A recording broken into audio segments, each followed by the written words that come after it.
In this video, we're looking at PlayStation 1 JRPGs that still look absolutely amazing today. Many people think this generation of gaming's visuals have aged the worst, but I totally disagree. In fact, I think a lot of games in this video look better than most modern games. And the cool thing is, a number of these games have been given HD remasters, and their visuals are gonna absolutely blow your mind. So let's get this started with one of the most stunning games on the console, Chrono Cross.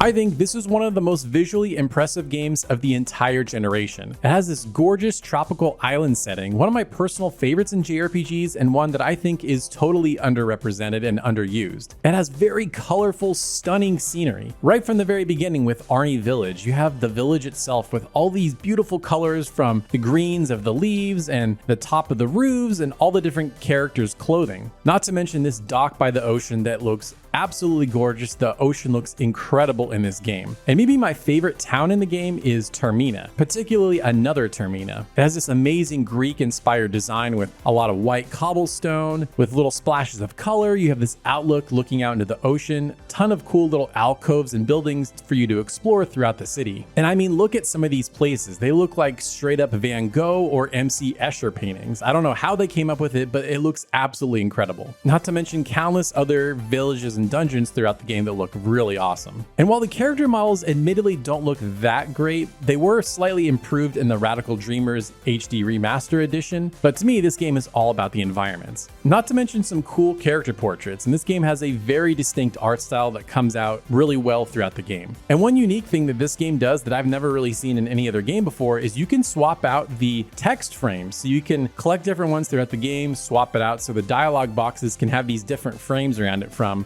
wood or shells or whatever you want. I just think that's really cool. Not to mention the pre-rendered cutscenes that may look primitive to some, but I think they still look stunning. Now let's move from one controversial Square Enix game to another with Final Fantasy VIII. Now, I know what you're probably thinking. Taylor, you're really putting this game on this list when it has this infamous meme? Look, I totally get it, but hang with me. In terms of a world, it's one of the most stunning I've ever seen. It has this sort of idyllic look at what the future might be. Everything from Balam Garden itself. It has this pool around the center ring, various courtyards you can hang around, and this room. I'm dead serious, there's something so comforting, cozy, and nostalgic about this specific room. Not to mention the various other towns around the game, Balam itself. You have Fisherman's Horizon, which is a really odd kind of dystopian look at what a town might be, but there's something gorgeous about it. Not to mention others like Dayling City and Estar. Each have their own unique charm, but somehow cohesively all fit together in this world. And again, I know the CG cutscenes are primitive by today's standards. I'm sure I could say that about every game on this list, so I'll make that the last time I qualify that statement, but I think there are so many that look incredible and are somehow timeless. I mean, that opening cinematic was incredible for the time. People still remember it to this day. Not to mention the ballroom dance, an iconic scene in all of Final Fantasy, and many more. I think it would be easy to dismiss Final Fantasy VIII, but I think there's some stunning beauty in this game. Now, you want to talk about another game that looks stunning but could easily be dismissed? Let's talk about The Legend of Dragoon. This was one of the many games that pegged itself as a Final Fantasy killer. It had a huge team, a big budget, and a quick glance at it doesn't make it seem that impressive. I mean, the character models are bad by any standards, but again, where I think this game shines is in the environments. The towns and cities in this game are stunning. Even as pre-rendered backgrounds, I still find them impressive today. The first big one you go to is Bale. It's like this big castle town. Lots of unique views from the castle town. You can be kind of low on the ground and see yourself walking through the various little shops. There are moments when it's really zoomed out and you can barely see your character. But there's this one here where you have this really cool view from Lavit's mom's home, and you kind of go out this window and you can see a unique view of the city. Very special moment in the game, and I still think it looks cool. And there are tons of others throughout this game. You have Danu, this city filled with flowers. It has a very unique design. I even remember using this city as inspiration for an art project in middle school because I thought it looked so cool. But hands down, my favorite in the entire game has to be Fletz. I remember falling in love with this as a kid. It has this beautiful white cobblestone look, a river flowing through it, but I think where it really shines is at night. It has this really cool zoomed out view of the city where it's lit up by lanterns, and the city is all about out stars, so a lot of the windows are like cutouts of stars. I always remember keeping a save file at this point in the game so I could go back and just experience it over and over again. Not to mention the game has a lot of unique perspectives and moments during this time when it's at night. You can go to this big telescope thing and look at the stars. I just think it looks breathtaking. Now, I know it's not for everyone, but with the right perspective, I think anyone could really appreciate this game's beauty. Now, for a game where you really need to be willing to see things from a unique perspective, let's take a look at Vagrant Story. Now, I think Vagrant Story might be the most visually impressive game on the PS1. It looks pretty rudimentary by today's standards, but the way it had its cutscenes directed in real time, didn't use pre-rendered backgrounds like most games of the era, and the overall art design still blows me away. And you have to keep in mind just how limited the PS1 was power-wise. The fact that they could do any of this in real time still blows me away. The game utilized a lot of smaller environments, and I think that worked in its favor. It has this more intimate feeling and more emphasis on the overall design, and allows smaller design elements to shine. It goes for this more earth tone look, lots of browns and whites, but the way environments and characters were designed with little splashes of color really made them pop. And it's also set in the world of Ivalice from Final Fantasy XII and Final Fantasy Tactics. And a lot of those same elements can be seen throughout. I'm also just a sucker for that world, so I might be pretty biased here. And even the enemy designs and spell effects still look incredible to me. Now, this is probably stretching it for some, but if you love that low polygon look, then this one might surprise you. And speaking of incredible looking games that utilize that low polygon look, let's look at the Mega Man Legends games. I genuinely think the most visually inspiring games from this era were the Mega Man Legends games. And I know these aren't exactly JRPGs, they're more like action-adventure games, but I don't really care because I just want another opportunity to talk about them because I just don't think enough people talk about these games. Now, when you think about modern games trying to replicate the look of games from this era, I feel like they all look like Mega Man Legends. It has that same low polygon look, the same proportions, but mainly it's in those faces. They really seem to have captured great looking faces here. And I feel like no games from this era conveyed emotions better than Mega Man Legends. All the character models are so expressive, not just with their animations, but again with their faces, the way they convey emotions. And in terms of the actual art and colors and design, Mega Man Legends just nails it. Locations have this very vibrant, cartoony look. They utilize very bright and saturated colors, and overall it's just so visually charming and distinct. Now, admittedly, the dungeons were pretty bland and boring. They're very dark. They use a lot of dark earth tones or mechanical colors, so they don't pop that much. But Capcom absolutely nailed the main hub town and character designs. I mean, is there anything more iconic than those servbots? Now, with Mega Man Legends 2, it's a little bit more bland, but the side game in the same universe, Tron utilized the same great colorful design aesthetic.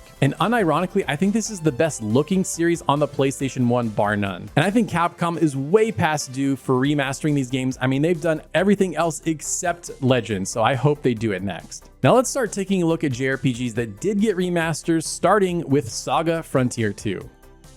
Of all the games on this list, Saga Frontier 2 might be the best looking and holds up incredibly well no matter what visual style you enjoy. It employs this absolutely stunning watercolor art style that almost looks like a children's storybook come to life. Every paint stroke and line sketched feels like it was done with intent and care. And there are precious few games that look like this, which is a shame because I think it looks gorgeous. Now, the game utilizes pixel art for characters, and it seems like an odd match, but overall it pairs really well together. And as I was re-examining this game for this video, I was constantly blown away by the art throughout. It's just so gorgeous and unique. And the original visuals still look pretty great, but the remasters look even better. You have a higher frame rate, HD visuals, they even redid the menus, and honestly, I'm kind of just running out of adjectives to describe how good this game looks. It just gives off this cozy, warm feeling, and it's practically begging you to hop into this world. And the remaster is $30, and I think that is totally worth it, as the game itself is one of the best Saga games. But honestly, you can't go wrong with the original either. Now, if you love the hand-drawn storybook look of this game, wait until you see Legend of Mana. Whether you're playing the original PS1 release or the modern remaster, Legend of Mana is downright gorgeous. Its backgrounds are hand-drawn, full of color, and easily something you would find in a storybook. And the variety and creativity on display is also noteworthy. Whether it be a peaceful village, a town built on the side of a mountain, or a pumpkin patch, it all looks great. And the remaster looks particularly fantastic. It includes HD visuals, an updated UI, and new character portraits. definitely the best way to experience this game, not to mention some hand-drawn cutscenes that look stunning. And the game also has some pretty solid pixel art for the characters. This seemed to be a staple of this era as developers were trying to figure out what to do with 3D visuals. It's nothing mind-blowing here, but I think it still looks pretty solid. And the Mana series has always employed a liberal use of pastel colors for their color palettes, and Legend of Mana is no different, nor is it any less beautiful. The game is also fairly easy, so if you're more in the mood for vibes over challenge, then Legend of Mana will be right up your alley. But one game that is a bit more of a challenge, but is no less visually stunning, is Xenogears.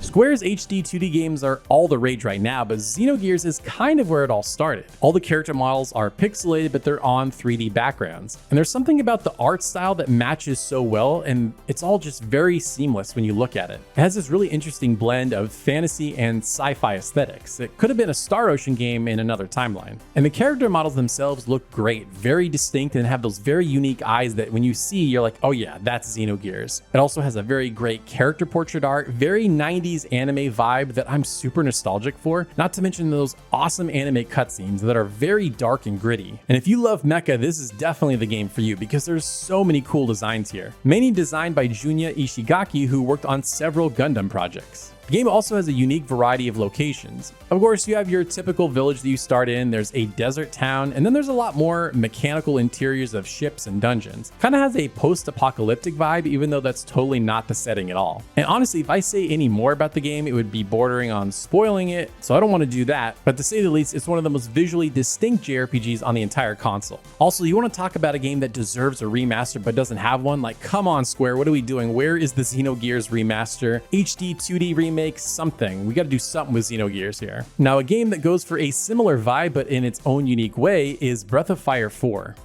From a world perspective, Breath of Fire 4 has a few things in common with Xenogears, namely a sand town and a lot of earth tones, but it also stands on its own visually. Now, I've had some footage of the game up for maybe 10 or 15 seconds, and I'm curious if you've noticed anything interesting about how this game looks. Have you seen any black? And I don't mean for shadows or dark doorways or corridors, I mean on characters or environments. Like, look at this scene here. These guys are all wearing suits, but they're not black. Breath of Fire goes for this really cool color palette where it uses a lot of dark purples and maroons instead of black. That complements the main character's blue hair and the other yellow splashes of color really well, giving it a very distinct and visually pleasing look. And the animations are also just so smooth. Whether it be idle animations or the way characters move, it's very different from anything else on the console. Capcom went with a very unique style over raw graphics in Breath of Fire 4, and I think it paid off. It gives such a memorable standout look. And the cool thing is, it's now available digitally on GOG.com if you want to play it. And while Breath of Fire 4 isn't a graphical powerhouse, a game that is